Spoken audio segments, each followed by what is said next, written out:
Oke, lanjut kita ke jenis-jenis tuas atau pengungkit. Nah, ternyata bentuk tuas atau pengungkit itu ada berbagai jenis, ada 3 jenis.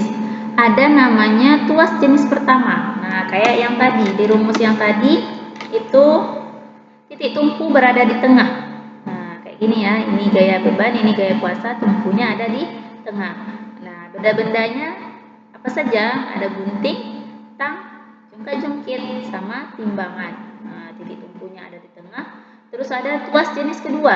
Nah, kayak mana lagi tuas jenis kedua? Gaya bebannya yang berada di tengah. Jadi tumpunya ada di paling ujung, bebannya di tengah, kuasanya di pinggir. Nah, contohnya itu pembuka tutup botol, pembolong kertas, pemecah kemiri, gerobak roda 1. Nah, ini tuas jenis kedua.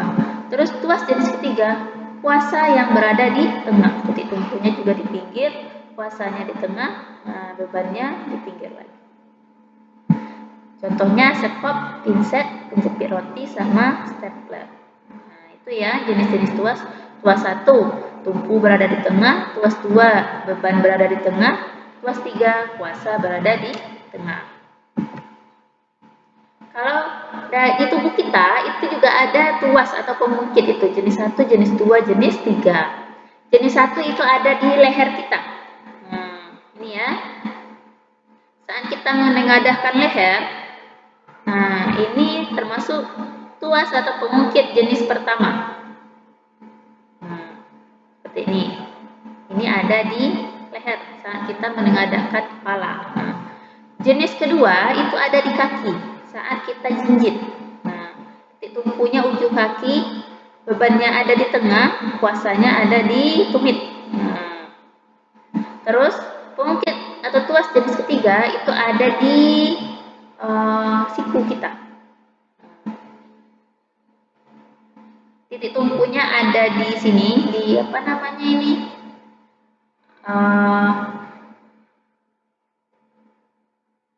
Di gelang bahu. Nah, terus kuasanya ada di siku.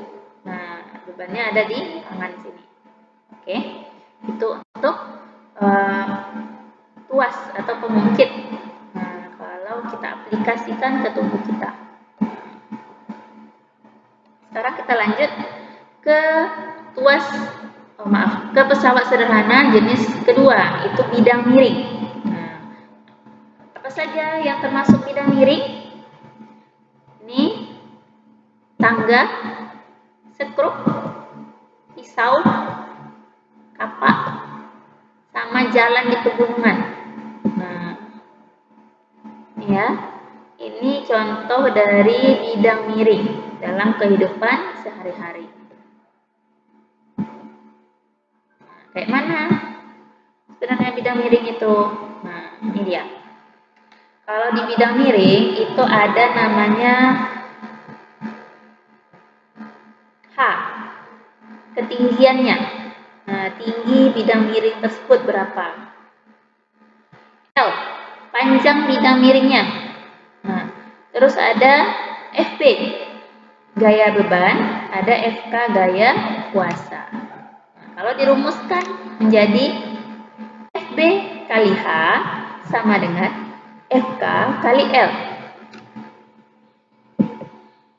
Nah, keuntungan bidang miringnya, keuntungan mekanisnya itu L per H atau FB per FK. KM itu keuntungan mekanis, FB gaya beban satuannya Newton, FK gaya kuasa juga Newton, L panjang bidang miring satuannya meter atau sentimeter boleh, penting sama satuannya ya, tinggi H. Nah, kalau panjang long bahasa Inggris ya, kalau tinggi bahasa Inggrisnya apa? Height. Nah, dari sana ya singkatannya.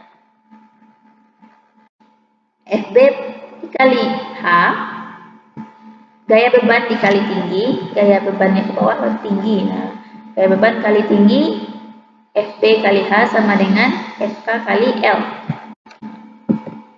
Ini contoh soalnya.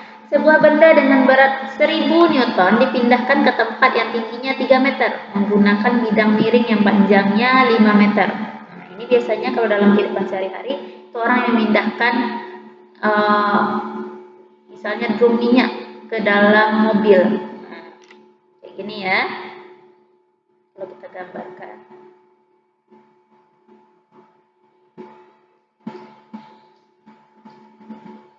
Ini ada beban. Ada FB 1000 Newton.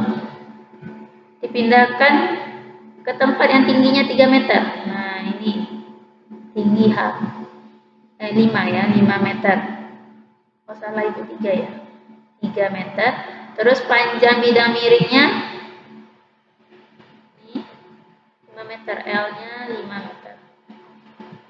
Nah, tulis lagi diketahuinya. FB 1000 meter, 1000 Newton, hanya 3 meter, L-nya 5 meter. Yang ditanya gaya kuasa. Ini yang ditanya, FK. Gaya kuasa, terus keuntungan mekanis.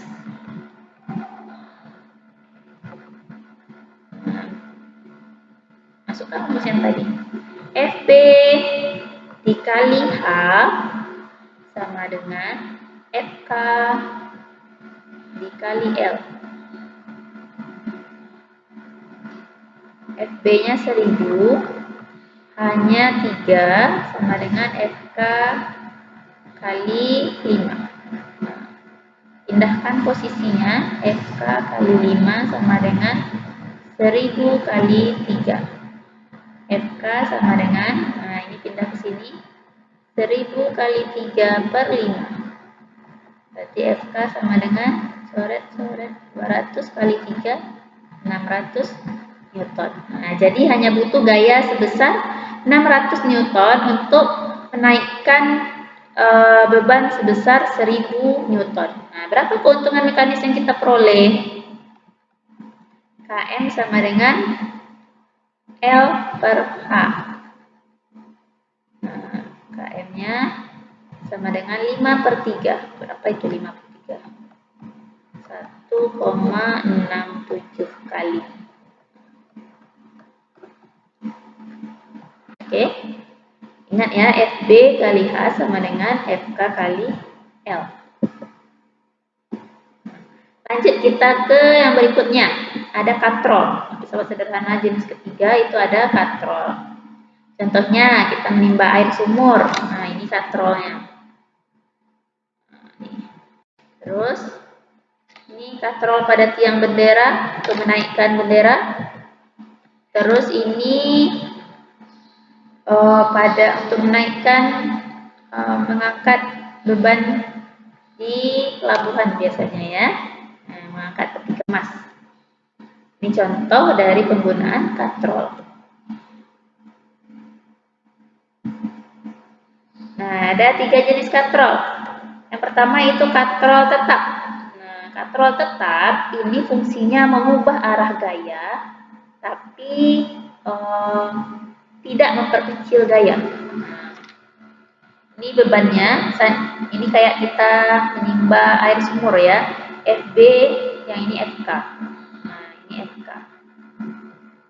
Ini tadi untuk tangan kita, ini untuk bendanya.